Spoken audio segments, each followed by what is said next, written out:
माझे मित्र संतोष सुभाळकर UPSC पुणे,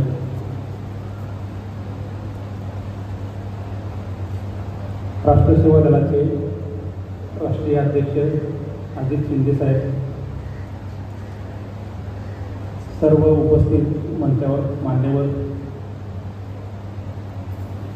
आणि सर्व उदगीरकरांना राम राम. राम राम. आवाज मोठा झाला पाहिजे. हा उदगीरचा आवाज आहे. छोटा आवाज होऊन काही उपयोग नाही. अगदी आम्ही 4 जण जरी असलो ना, 100 जणांनी इतका आवाज करणार आहे, बरोबर? तर आवाज मोठा आला पाहिजे. राम राम. धन्यवाद. आपल्या सर्वांना परिचित असलेले आपले सर्वांचे गुरुजन आदरणीय माने सर यांच्या प्रेरणेने मार्गदर्शनाने आपण हा उदगीरकरांचा दुसरा स्नेहसंमेलनाचा कार्यक्रम पुणे येथे पार पाडत आहोत. तत्पूर्वी माने सरांच्या मार्गदर्शनाने आणि आपले मार्गदर्शक आणि आधारस्तंभ SM पाटीलांना यांच्या निर्देशाप्रमाणे आपण मुंबई येथे 2 गेट टुगेदर कार्यक्रम अतिशय छान पद्धतीने पार पाडलेले आहेत. आणि हे एकत्र येण्याची किंवा गेट टुगेदर घेण्याची गरज काय आहे हे सर्वांना कदाचित कल्पना असेल, पण मी अगदी थोडक्यात शब्दात मांडू इच्छितो की सर्वांचं शिक्षण झालेलं आहे. आपण ग्रामीण भागातून आणि आपला जो गाव आहे, जिल्हा आहे, तालुका आहे, तो पुण्यापासून मुंबईपासून बऱ्यापैकी लांब आहे. आणि आपल्याला एकमेकांना आपण पुणे आणि मुंबई येथे राहत असताना कुठेही एकटेपणा वाटू नये. एकमेकांना आधार वाटावा. तो कोणत्याही प्रकारचा असेल, मानसिक असेल, वैद्यकीय मदत असेल, प्रशासकीय मदत असेल किंवा सार्वजनिक कुठल्या प्रकारची काही गरज असेल, वैयक्तिक गरज असेल, या सर्वांसाठी एकमेकांची मदत असावी, एकमेकांची ओळख व्हावी, एकमेकांचा परिचय व्हावा आणि त्यामधून आपण काहीतरी एकमेकांची मदत करावी. एकमेका सहाय्य करू अवघे धरू सुपंत अशी जी उक्ती आहे, त्या उक्तीचा तंतोतंत पालन करण्याचा आपण निश्चितपणे प्रयत्न करूयात. आणि गेल्या 1-2 वर्षामध्ये याची प्रचिती ज्यांना मदत झालेली आहे आणि जे मदत करीत आहेत, अगदी प्रतिसाद मागितल्या 4-4, 5-5 जणांचा ग्रुपमध्ये रिप्लाय येतो. ही लहान गोष्ट नाही आहे आपल्यासाठी. डॉक्टर पार्सेवार वसईमध्ये आहेत आमचे मित्र, त्यांनी पुण्यातल्या पेशंटसाठी मदत केली. त्यांना फक्त मेसेज होता की माझा असा पेशंट आहे आणि त्यांना पुण्यामध्ये वैद्यकीय मदत हवी आहे. तर त्यांच्या प्रयत्नाने आणि त्यांच्या सहकार्याने संबंधित पेशंटला मदत मिळाली, त्यांची ट्रीटमेंट झाली आणि निश्चितच त्यांना त्यामधनं रिलीफ मिळालेला आहे. तर अशा प्रकारची जी आपण मदत देत आहोत हे एक उदाहरण झालं. बऱ्याच वेळेला बऱ्याच जणांची मदत करतात आणि गेली 50 वर्ष झालं आपले अण्णा मुंबईमध्ये आहेत. प्रत्येक उदगीरकरांना ते अव्याहतपणे सुरुवातीपासून मदत करतात. त्यांचाही प्रयत्न सुरुवातीपासून तोच आहे, फक्त तो आता दृश्य स्वरूपात मागच्या 2 वर्षात आपल्या सर्वांना दिसत आहे. त्यांनी अनेकांना अनेक वेळा मदत केलेली आहे, ती फक्त दिसत नव्हती, ती वैयक्तिक पातळीवर होती आणि वैयक्तिक पातळीवरती माहीत आहे. त्यामुळे ते आपण हे सर्वजण एकत्र येऊन काम करत असताना आपले दीपस्तंभ आहेत, आपले आधारस्तंभ आहेत आणि माने सरांच्या मार्गदर्शनाखाली आपण मार्गक्रमण करणार आहोत. तर दुसरं असं आहे की काही आपण हे नुसतं गेट टुगेदर एकत्र येऊन गेट टुगेदर करून 1 दिवसाचा कार्यक्रम करून थांबणार नाही, चालणार नाही. आपल्याला पुढं जायचं आहे. पुढं कशा वेगवेगळ्या प्रकारचे जे उपक्रम आपण राबवायचे आहेत, त्यासाठी आता आपली मागच्या वर्षीपर्यंत आपली कुठली संस्था नव्हती. तर उदयगिरी सोशल फाउंडेशन नावाची संस्था आपली रजिस्टर आता झाल्यात जमा आहे आणि त्या संस्थेचं काम माने सरांनी आपल्याला सर्वांनाच परिचय करून दिलेला आहे. संस्थेच्या कामकाजाचा विविधांगी कार्यक्रम यानंतरही पुढे अव्याहतपणे चालू राहणार आहेत. ते अनाथ मुलांच्या संदर्भात असतील, शिक्षण क्षेत्राच्या संदर्भात असतील, नोकरीच्या संदर्भात असतील, काही विद्यार्थी मित्र असतील, त्यांची राहण्याची व्यवस्था असेल, आताही होते आहे, भविष्यातही अजून चांगल्या प्रकारे होणार आहे. मग उदाहरण द्यायचं झालं तर SM पाटीलांना आपले जे मराठवाडा मित्रमंडळ आहे त्याचे उपाध्यक्ष आहेत. ही सर्वांना आपल्याला कदाचित माहिती नसेल, काही जणांना माहिती असेल. ही खूप मोठी आणि मानाची पद आहे. तर कृपया मी सर्वांना विनंती करतो, अण्णांसाठी एकदा टाळे झाले आणि ते अविश्रांतपणे त्या संस्थेचं काम करतात. मराठवाड्यामध्ये नामवंत मंडळी या मित्रमंडळावर आहेत.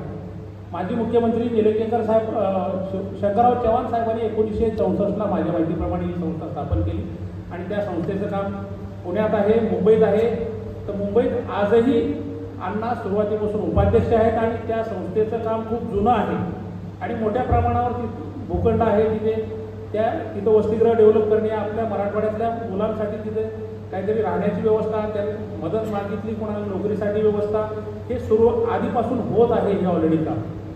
आणि आता ह्या उदयगिरी सोशल फाउंडेशनच्या मार्फतीनं आपण माने सरांच्या मार्गदर्शनाखाली गेले 2 वर्षापासून हे कार्यक्रम करीत आहोत, मदत करीत आहोत एकमेकांना. त्यामुळे लोकांना रिलीफ मिळत आहे, मदत होत आहे. आणि त्यासाठी मी आवर्जून या ठिकाणी सर्वांना विनंती करतो की माने सरांसाठी एकदा जोरदार टाळ्या झाल्या. माने सरांच्या हाकेला ओ दिल्यानंतर आवाज हा मोठ्यानं झाला पाहिजे. जेव्हा वेळ आपल्याकडे आहे त्यावेळेला नक्कीच कार्यक्रमासाठी योगदान असेल, ते आर्थिक स्वरूपाचं असेल, वेळेचं योगदान असेल, शक्यतो आर्थिक मदत मागितली जात नाही. फक्त आपला वेळ मागितला जाईल. एखाद्या संबंधित ठिकाणी आपला परिचय असेल, आपण एखाद्या पेशंटला मदत करावी, एखाद्या विद्यार्थ्याला मदत करावी. पर्यावरण क्षेत्रात आपल्याला अजून पुढं भरपूर काही गोष्टी आहेत ज्या वेगवेगळ्या क्षेत्रात आपल्याला काम करायचं आहे. त्यावेळेस म्हणजे प्रत्येक वेळेला आपल्या ती गोष्ट समोर आल्यानंतर आपण आपल्या पद्धतीनं काय योगदान देऊ शकतो ते निश्चित आपण देण्याचा प्रयत्न करूया. आणि या ठिकाणी एक 2-3 गोष्टी आहेत ज्या निश्चितपणे मी नमूद करू इच्छितो. उदयगिरी सोशल फाउंडेशनच्या वतीनं जे गेली 2 वर्ष झालं त्या संदर्भात डिटेलमध्ये माझे मित्र कल्याण झांबरे आपल्याला सांगतीलच नक्की. पण आपण ज्यांना इच्छा आहे आणि जे करू इच्छितात त्यांच्यासाठी आपण घर किंवा फ्लॅट कशा पद्धतीनं कमीत कमी बजेटमध्ये अवेलेबल करता येईल हे निश्चितपणे ते विस्तृतपणे आपल्याला सांगतील. आणि त्या संबंधात आपण निश्चितपणे पुढच्या 1-2 वर्षात हे काम मार्गी लावलेलं असेल निश्चितपणे. आणि कमी खर्चामध्ये कमी बजेटमध्ये आपल्याला कसं घर देता येईल किंवा उपलब्ध करता येईल या संबंधात आपण कार्य करणार आहोत. आणि हे सोडून मी अजून एक आवर्जून या ठिकाणी नमूद करू इच्छितो की माने सरांची मी धावपळ पाहतोय गेली 2 वर्ष झाले. पुण्याला जायचं आहे, मुंबईला जायचं आहे, पुण्यात कार्यक्रम आहे. तर आम्ही एक विचार करून दाखवला माने सरांना. अण्णांसोबत पण चर्चा झाली या संदर्भात. कदाचित आपल्याला पुढच्या वर्षी जर गेट टुगेदर करायचं आहे तर आपण दोन्ही एकत्र करूया. हा फक्त विचार आहे अजून. आणि एकत्र करताना तो पुण्यात किंवा मुंबईत नाही, दोन्ही पुणे आणि मुंबईला मध्यवर्ती ठिकाण असेल या पद्धतीचं आपण नियोजन करणार आहोत. निश्चितपणे एखाद्या रिसॉर्टला आपण तो कार्यक्रम करू. आणि अधिक संख्येनं आत्ता जी संख्या आहे त्या संख्येच्या कमीत कमी दुप्पट संख्या ही पुढच्या वर्षी असली पाहिजे. प्रत्येकाची जबाबदारी आहे की कमीत कमी 2 माणसं मी घेऊन येणार. मी मुंबईत असलो तरी इथं मी कमीत कमी 25 ते 30 जणांचा सहभाग इथं मी घडवून आणलेला आहे. प्रत्येकाची जबाबदारी आहे. माझ्या प्रत्येकाच्या ओळखीचे कमीत कमी 10 लोक आहेत. मिनिमम 2 लोकांना त्यांनी ग्रुपमध्ये सामील करायचं आहे एका दिवसासाठी. आणि वर्षभरात जसा वेळ मिळेल, मदत करायची असेल, योगदान द्यायचं असेल, मदत करू शकत असाल निश्चितपणे एकमेकांची मदत करावी असं मी सर्वांना आवाहन करतो. आणि या ठिकाणी फक्त एक जाता जाता 1-2 गोष्टी म्हणजे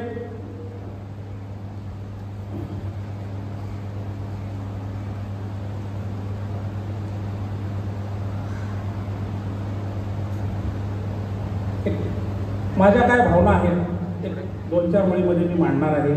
कृपया आपण ऐकून घ्याव्यात असं मी विनंती करतो. तर एक कविता आहे कुसुमाग्रजांची, त्यांनी खूप छान शब्दात मांडलेलं आहे. ओळखलं का सर मला, ओळखलं का सर मला, पावसात आलं कोणी, कपडे होते करदमलेले केसावरती पाणी, क्षणभर बसला नंतर हसला बोल्लावरती पाहून, क्षणभर बसला नंतर हसला बोल्लावरती पाहून, गंगामाई पाहुणी आली गेली गर्भ्यात राहून, माहेरवाशीन पोरीसारखी 4 भिंतीत नाचली, माहेरवाशीन पोरीसारखी 4 भिंतीत नाचली, मोकळ्या हाती जाईल कशी बायको मात्र वाचली, भिंत कचली चूल विजली होते नव्हते गेले, प्रसाद म्हणून पापण्यांमध्ये पाणी थोडे ठेवले, प्रसाद म्हणून पापण्यांमध्ये पाणी थोडे ठेवले, कारभारणीला घेऊन संगे आता लढतो आहे, कारभारणीला घेऊन संगे आता लढतो आहे, पडकी भिंत बांधतो आहे चिखलगाळ काढतो आहे, पडकी भिंत बांधतो आहे चिखलगाळ काढतो आहे, खिशाकडे हात जातात हसत हसत उठला, खिशाकडे हात जातात हसत हसत उठला, पैसा नको सर जरा एकटेपणा वाटला, मोडून पडला संसार तरी मोडला नाही कणा, पाठीवरती हात ठेवून फक्त लढ म्हणा, पाठीवरती हात ठेवून फक्त लढ म्हणा. या माझ्या भावना आहेत. निश्चितच आपल्या पाठीवरती आपल्या थोरा मोठ्यांचा हात आहे, आशीर्वाद आहे. माने सर असतील, अण्णा असतील, यांचा नक्की आशीर्वाद आपल्या पाठीवरती आहे आणि आपली पुढची पिढीची ती जबाबदारी आहे की आपण निश्चितपणे एकमेकांची मदत करू आणि इथून हातात हात घालून आपल्याला जी काही प्रगती शक्य आहे वैयक्तिक पातळीवर, सामाजिक पातळीवर, गाव पातळीवर, तालुका पातळीवर ती निश्चितपणे गाठायचा प्रयत्न करू. आणि मला खात्री आहे या ठिकाणी तुम्हा सर्वांच्या पाठिंब्याने, तुम्हा सर्वांच्या सहभागाने आपण निश्चितपणे एक चांगली लेवल गाठलेली असेल पुढच्या 2-4 वर्षात, अशी मी अपेक्षा सर्वांच्या वतीनं व्यक्त करतो. मी माझे 2 शब्द संपवतो. धन्यवाद.